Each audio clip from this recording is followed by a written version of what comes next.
नमस्कार दोस्तों, आज की वीडियो में हम बात करेंगे कि जब भी आप आईटीआर फाइल करते हैं तो आपको कौन से आईटीआर फॉर्म का चुनाव करना होता है। तो फ्रेंड्स, अगर आप इंडिविजुअली अपनी आईटीआर फाइल करते हैं या आप किसी से करवाते हैं तो आपको इस चीज का बड़ा ध्यान रखना होता है कि आपको आईटीआर का फॉर्म का सही चुनाव किया गया हो।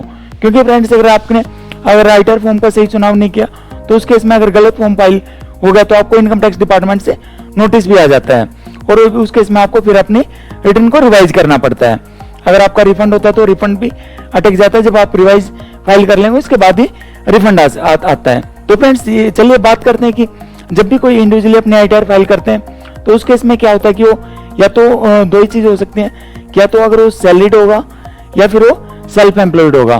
तो फ्रेंड्स, सेल्फ एम्प्लॉयड अपना बिजनेस कर रहा होगा, प्रोप्राइटर होगा। तो उस केस में अगर जो सैलरीड क्लास में है तो उसे अपने आईटीआर में आईटीआर 1 और आईटीआर 2 में से एक फॉर्म फाइल करना होता है। तो और अगर जो बिजनेस में है या अपने सेल्फ एम्प्लॉयड है तो उसे आईटीआर 3 और आईटीआर 4 में से फाइल करना होता है। तो फ्रेंड्स, चलिए बात करते हैं कि आईटीआर 1 किसे फाइल करना होता है। तो फ्रेंड्स, सबसे पहले कि जो भी आईटीआर 1 फाइल कर सकता है उसका इंडियन रेजिडेंट होना जरूरी है। और फ्रेंड्स, अगर नेक्स्ट बात करें तो उसकी जो टोटल इनकम है, चाहे उसकी सैलरी से या अदर बिजनेस से अदर इनकम भी हो सकती है, तो वो टोटल उसकी 50 लाख तक होनी चाहिए। अगर 50 लाख से ऊपर है तो उस केस में उसे आईटीआर 2 फाइल करना होता है। और फ्रेंड्स, अगर नेक्स्ट देखें तो जो उसकी इनकम है वो फॉलोइंग सोर्सेज से होनी चाहिए। तो उसमें सबसे पहला कि इनकम फ्रॉम सैलरी हो सकता है, और नंबर 2 कि उसकी income from one house property.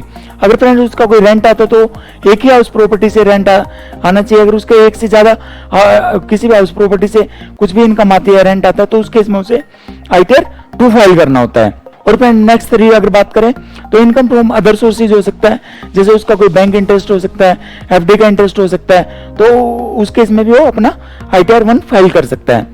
और फ्रेंड्स, इसमें एक कंडीशन है कि कैजुअल इनकम नॉट अलाउड। तो फ्रेंड्स, अगर उसकी कोई लॉटरी की इनकम है या उसने कोई कॉन्टेस्ट जीता है या फिर उसकी कोई भी अदर जैसे कोई बेट लगाई है, तो या कोई भी ऐसी इनकम हो सकती है जो कैजुअल इनकम, तो उसकी इस आईटीआर 1 फाइल नहीं कर सकता है। अगर उसकी कोई कैजुअल इनकम है तो उस केस में उसे आईटीआर 2 ही फाइल करना होगा। और अगर नेक्स्ट बात करें तो फ्रेंड्स, उसकी एग्रीकल्चर इनकम जो है अगर 5,000 रुपए तक है तो आईटीआर 1 फाइल कर सकता है। अगर एग्रीकल्चर इनकम 5,000 से ज्यादा है तो उस केस में उसे आईटीआर 2 फाइल करना होगा। और फ्रेंड्स, इसकी एक और कंडीशन है, अगर किसी की कोई भी फोन एसेट है, कोई फोन प्रॉपर्टी है, तो किसी के पास अगर कोई फोन एसेट है तो उस केस में वो आईटीआर 1 फाइल नहीं कर सकता, उसे आईटीआर 2 ही फाइल करना होगा। और फ्रेंड्स, अगर उसकी एक क्या है कि अगर कोई किसी कंपनी में डायरेक्टर नहीं होना चाहिए। अगर डायरेक्टर है तो अपना वो या उसके पास कोई नॉन लिस्टेड इक्विटी शेयर भी नहीं होने चाहिए। अगर कोई शेयर होल्ड करता है या किसी कंपनी में डायरेक्टर है तो उस केस में उसे आईटीआर 2 फाइल करना होगा। और फ्रेंड्स, अगर अब बात करते हैं कि ये तो सारी कंडीशन थी कि जो आईटीआर 1 फाइल कर सकते थे। अगर कोई इन कंडीशंस में नहीं आता है तो वो आईटीआर 2 फाइल कर सकता है। और अगर फ्रेंड्स, चलिए बात करें आईटीआर 2 की कि आईटीआर 2 में कौन कौन फाइल कर सकता है। आईटीआर 2 को वो सभी फाइल कर सकते हैं जो आईटीआर 1 की कंडीशन में नहीं आते हैं। तो फ्रेंड्स, बात करते हैं कि आईटीआर 1 की कंडीशन में कौन नहीं आता है। तो चलिए एक बार आईटीआर 1 को ही देख लेते हैं कि उस केस में उसे अपना कि सबसे पहले कि वो इंडियन रेजिडेंट होना चाहिए। तो इंडियन रेजिडेंट है तो ऑब्वियसली बात है अपना इनकम आईटीआर 2 फाइल कर सकता है। और फ्रेंड्स, अगर उसकी इनकम 50 लाख से ज्यादा है तो उस केस में भी वो अपना आईटीआर 2 फाइल कर सकता है। और फ्रेंड्स, अगर किसी की इनकम 1 और मोर हाउस प्रॉपर्टी, जैसे एक या ज्यादा हाउस प्रॉपर्टी से अगर उसकी रेंटल इनकम आ रही है तो उस केस में भी वो आईटीआर 2 फाइल कर सकता है। और फ्रेंड्स, अगर उसकी इनकम सैलरी से आ रही है तो उस केस में तो करेगा। अगर उसकी कोई कैजुअल इनकम है, कैजुअल इनकम जैसे कि उसने कोई कमीशन इनकम या कोई लॉटरी से या गैमलिंग, कोई भी ऐसी इनकम आ रही है जो कैजुअल इनकम में आती है, तो उस केस में वो आईटीआर 2 फाइल कर सकता है। और फ्रेंड्स, अगर उसमें बात करें कि अगर किसी की एग्रीकल्चर इनकम है वो 5,000 से ज्यादा है तो उस केस में उसे आईटीआर 2 फाइल करना होगा। और फ्रेंड्स, अगर कोई किसी के फोन एसेट है, कोई फोन प्रॉपर्टी किसी के पास है, तो उस केस में वहां से इनकम आ रही है तो उस केस में भी अपनी आईटीआर 2 फाइल करेगा। और अगर कोई किसी कंपनी में डायरेक्टर है या non listed equity share company के शेयर होल्ड करता है तो उस केस में उसे ITR 2 फाइल करना होगा। क्लियर होगा कि जब भी कोई सैलरीड है तो या तो ITR 1 फाइल करेगा या ITR 2 फाइल करेगा। तो फ्रेंड्स चलिए अब बात करते हैं कि जो कोई सेल्फ ऑक्यूपाइड बिजनेस में है या कोई सेल्फ एम्प्लॉयड है या कोई किसी प्रोप्राइटरशिप फर्म का मालिक है तो उस केस में वो कौन सा फॉर्म फाइल करेगा। तो या तो फॉर्म 3 फाइल करेगा या फॉर्म 4 फाइल करेगा। तो फ्रेंड्स चलिए सबसे पहले बात करेंगे ITR 3 को बाद में देखेंगे, पहले कि ITR 4 कौन कौन फाइल कर सकता है।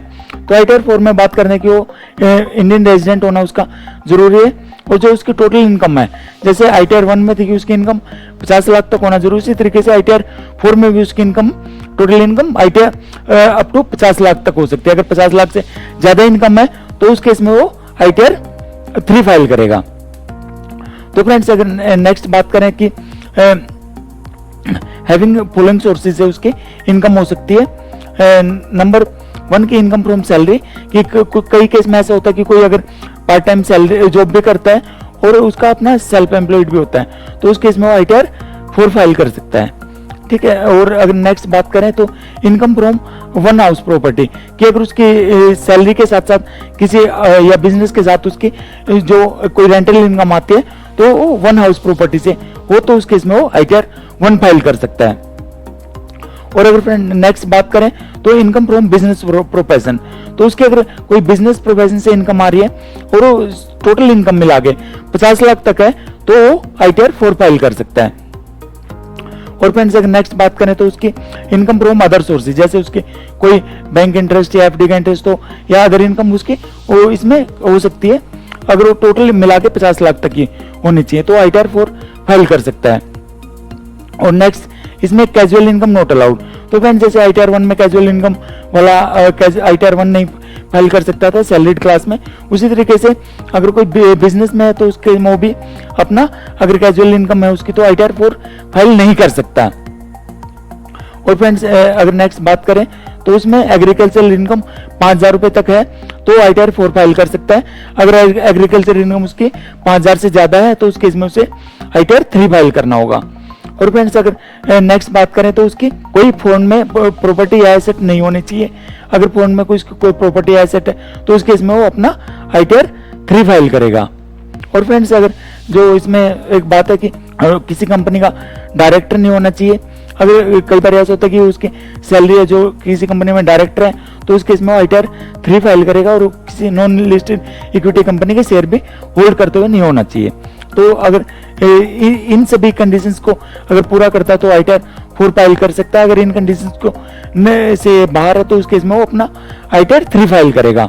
और फ्रेंड्स एक इसमें जैसे बात करते हैं कि उसकी एक जो नई कंडीशन है जो इसी साल से ऐड हुई तो उसमें क्या है कि उसकी जो टर्नओवर है बिजनेस की वो अप टू 2 करोड़ होनी चाहिए, अगर 2 करोड़ से ज्यादा टर्नओवर है तो उस केस में भी वो अपना ITR 3 फाइल करेगा। तो फ्रेंड्स अगर अब चलिए बात करते हैं कि ITR 3 कौन फाइल कर सकता है, तो ITR 3 वो फाइल कर सकता है जो ITR 4 के कंडीशंस में नहीं आते तो अपना वो ITR 3 फाइल कर सकता है। और फ्रेंड्स तीसरा कि अगर कोई किसी की इनकम ब्रोकरेज से है या LIC एजेंट है या कोई ऐसी कमीशन या ब्रोकरेज की इनकम है तो उस केस में उसे ITR 3 फाइल करना होता है। इस चीज का हमें पर्सनली ध्यान रखना है कि जो भी LIC एजेंट है तो उन्हें अपने ITR 3 फाइल करने होते हैं, वो ITR 4 फाइल नहीं करेंगे क्योंकि उसमें बाद में रिवाइज करनी पड़ेगी, नहीं तो उसका नोटिस आता है। तो फ्रेंड्स मैं उम्मीद करता हूँ कि जो मैंने ये आपको फॉर्म बताए तो ये आपको अच्छे से क्लियर हो गया कि आपको अपने ITR के लिए कौन सा फॉर्म चूज करना है। तो उसके लिए अगर आपको वीडियो हेल्पफुल लगी तो जल्द से ज्यादा शेयर करें, और अगर आपको ये लगता है कि आपने हमारे YouTube चैनल सब्सक्राइब नहीं किया तो आप हमारे YouTube चैनल को जरूर सब्सक्राइब कर लें ताकि हमारी फर्दर वीडियोज की नोटिफिकेशन आपको लगातार मिलती रहे। Thank you friends.